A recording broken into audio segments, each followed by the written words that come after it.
You already know what you want. You've known for years. You think about it in the shower. You think about it on the drive home. You think about it at 2 a.m. when you can't sleep, and the ceiling reminds you of every version of your life you haven't built yet. You know exactly what you want. You just haven't taken it. And that word, taken, is going to bother some of you. Good. It should. Because that discomfort is the entire problem. We are raised on a lie, a comfortable, democratic, well-meaning lie that sounds like this. If you work hard, good things will happen. No, they won't. Not automatically or inevitably. Not because the universe is keeping score. And I think the reason that lie sticks around is because it's useful, right? It's useful for keeping people docile. It's useful for keeping people patient. Just wait your turn. Just put your head down. Just be a good person, and eventually, the world will notice. The world does not notice. The world does not care about your potential. It doesn't care about your dreams. It doesn't care that you'd be really, really good at something if somebody just gave you the chance. Nobody's giving you the chance. I need you to actually sit with that for a second. Nobody is coming. There's no talent scout. There's no lucky break that arrives because you deserve it. That's a fictional story. And most people are living inside this fictional childlike story and wondering why their adult life feels like it's going nowhere. The world operates on force, on who takes and who waits. You know this already. You've watched it happen. You've watched people less talented than you, less intelligent than you, less capable than you, walk into rooms and take things that you were too polite to reach for, too careful, too strategic. And you told yourself, my time will come. No, it won't. Not like that. Because the gap between where you are and where you want to be is not a knowledge gap. It's not a talent gap.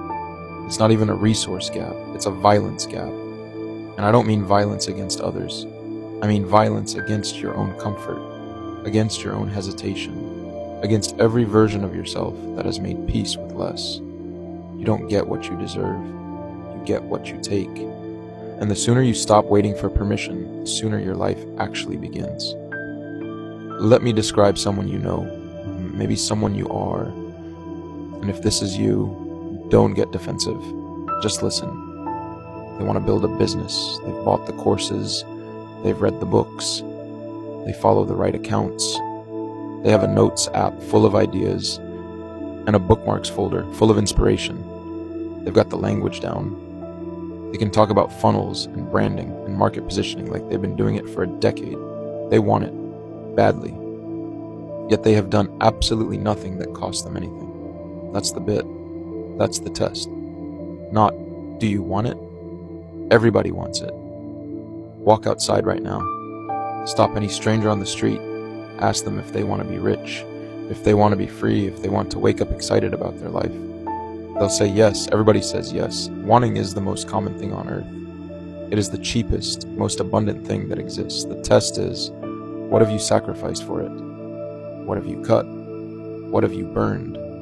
What did you use to enjoy that you no longer allow yourself because it sits between you and the thing? Because if the answer is nothing, if your life looks exactly the same as it did 6 months ago, then you don't want it. You like the idea of it, and those are very, very different things. Wanting is not a strategy. You don't get what you want by wanting it. You get it by becoming the kind of person who refuses to exist without it. And that's a total restructuring, a demolition of what was for what is. You need to be looking at how you spend your hours, who you spend them with, what you tolerate, what you consume, what you let slide, and tearing it apart, all of it, and rebuilding it around one thing. Now here's where I lose people, and I'm fine with that. Because when I say sacrifice everything that doesn't serve it, most people hear extremism. They hear toxicity. They hear some lunatic telling them to abandon their family and sleep on an office floor. And no, that's not what I'm saying. What I'm saying is simpler and honestly harder. Look at your day, your actual day. The screen time, the scrolling that starts as 5 minutes and ends as an hour and a half of watching other people live the life you want. Now ask yourself, how much of that day belongs to the thing you say you want? An hour? 30 minutes? Nothing. Because whatever time you're not giving to it, you're giving to something else. And that something else is the sacrifice. You're already sacrificing every single day. You're just sacrificing the wrong thing.